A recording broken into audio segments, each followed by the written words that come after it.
स्वागत बा आप सभी के आज के इ वीडियो में। आज के इ स्पेशल रिपोर्ट बा भोजपुरी के सुपरहिट गायक व अभिनेता प्रमोद प्रेमी यादव के ओर से।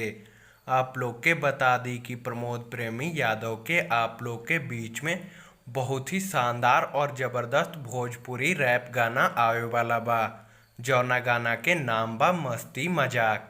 ये गाना के first look poster social media के माध्यम से रिलीज कर देहल गइल बा, जौना के आप लोग स्क्रीन पर देख सकतनी। और ई गाना के लेके आप लोग खातिर खुशखबरी बा। आप लोग के बता दी कि ई गाना के रिलीज डेट और टाइम भी कंफर्म हो गइल बा। ई गाना के गौले बाड़े प्रमोद प्रेमी यादव जी और शिल्पी राज, और ई गाना के लिखले बाड़े कृष्णा बेदर्दी जी, और ई गाना के संगीत से सजैले बाड़े आर्या शर्मा जी। आप लोग के बता दी कि ई गाना के काल यानी 8 सितंबर सुबह 5:45 पर वेब म्यूजिक भोजपुरी के ऑफिशियल यूट्यूब चैनल से रिलीज कर देहल जाई, जौना के आप लोग जाके सुन सकें।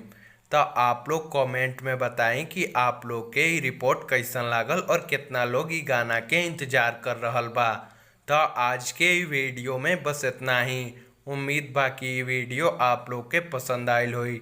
वीडियो पसंद आयल तो वीडियो के लाइक कर दी, शेयर कर दी, कमेंट करी, और चैनल पर नया बानी तो भोजपुरी सिनेमा से जुड़ल सभी खबर सबसे पहले और बिल्कुल फ्री में देखे खातिर हमनी के चैनल के सब्सक्राइब कर ली और घंटी के बटन के दबा के नोटिफिकेशन के ऑल कर दी, ताकि हमार सभी लेटेस्ट वीडियो के नोटिफिकेशन आप तक सबसे पहले पहुँचे।